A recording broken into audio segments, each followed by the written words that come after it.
안녕하십니까.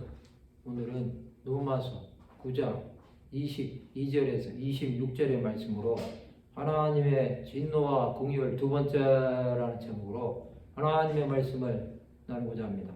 본 말씀은 만일 하나님이 그의 진노를 보이시고 그의 능력을 알게 하고자 하사 멸하기로 준비된 진노의 그릇을 오래 참으심으로 관용하시고 또한 영광받기로 예비하신 바 긍휼의 그릇에 대하여 그 영광의 풍성함을 알게 하고자 하셨을지라도 무슨 말을 하리요? 이 그릇은 우리니 곧 유대인 중에서뿐 아니라 이방인 중에서도 부르신 자니라. 호세아의 글에도 이르기를 내가 내 백성 아닌 자를 내 백성이라 사랑하지 아니한 자를 사랑한 자라 부르리라. 너희는 내 백성이 아니라 한 그곳에서 그들이 살아계신 하나님의 아들이라 일컬음을 받으리라 함과 같으니라.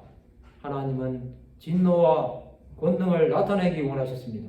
또 자기 백성들을 멸하실 수 있는 분이십니다. 그러나 오래 참으셨고 관용하신 것입니다. 이것은 이스라엘 백성들이 출애굽하고 나서 그들이 광야에서 우상 숭배함을 보시고 하신 말씀입니다.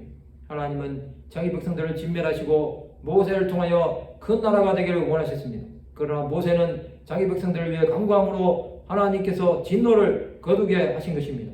하나님의 진노하심은 구원이 유대인에게서 이방인에게로 옮겨가게 하신 것입니다. 하나님은 유대인뿐만 아니라 이방인도 버리신 것입니다. 하나님은 자기 백성이 아닌 자들도 사랑하셨습니다. 그것은 예수를 믿음으로 구원이 이방인에게 이른 것을 말씀하고 있습니다.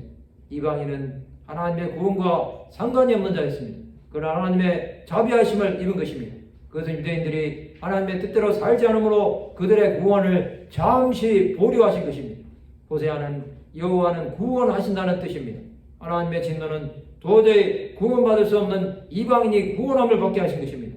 예수께서 오심으로 이방의 갈릴리를 영화롭게 하셨습니다. 예수 그리스도 당시에 대제사장들과 서기관들, 바리새인들은 자신들만 구원이 있다고 생각했습니다. 또 유대인들도 이방인은 구원을 받지 못할 자들이라고 믿었습니다. 그들에게 이방인은 하나님의 버림을 받은 자들이었던 것입니다. 그런 이방인을 하나님은 긍휼히 여겨주신 것입니다. 그것은 하나님의 사랑이요 자비하심이었습니다. 이방인에게 구원이 있는 것은 하나님께서 자기 백성들을 시기가 나게 하신 것입니다. 그들은 자기들만 구원받을 자들이라고 생각한 것입니다. 하나님의 진노하심 앞에 설 자는 없습니다. 예수께서는 하나님의 진노하심 앞에서 멸망할 자들을 십자가의 보혈로 구원해 주신 것입니다. 이방인은 긍휼의 그릇으로 하나님께서 준비해 주신 것입니다. 성도 여러분, 하나님의 오래 참으심으로 우리는 예수 그리스도로 말미암아 구원을 받았습니다. 이것은 이스라엘에게서 진노하시면서까지 우리를 사랑하신 것입니다. 이제 우리는 구원함을 받았음을 전하는 자들이 되어야 합니다. 우리의 구원은 예수께서 엄청난 대가를 치러 주신 것입니다.